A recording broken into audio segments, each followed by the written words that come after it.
Mastering the art of sending an email is key to clear communication, and Gmail makes it incredibly simple. First, locate and click the prominent Compose button, usually found in the top left corner of your Gmail inbox. This action will open a new message window.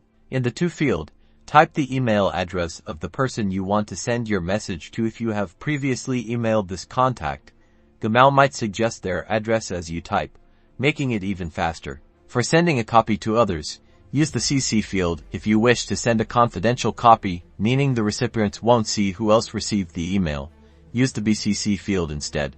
Next, it's time to craft your subject line. In the subject field, a clear and concise subject helps the recipient understand the purpose of your email at a glance. Now, in the large white space below, this is where you compose your message. Be clear, concise, and use proper grammar and punctuation for effective communication. Need to share a document or photo? Click the paperclip icon at the bottom of the Compose window to attach files. You can then select the file directly from your computer. Once your message is complete, your attachments are added, and you've double-checked everything, simply click the blue Send button, usually located at the bottom left of the Compose window. And that's it. Your email has been sent. You can view it in your Sent folder to confirm.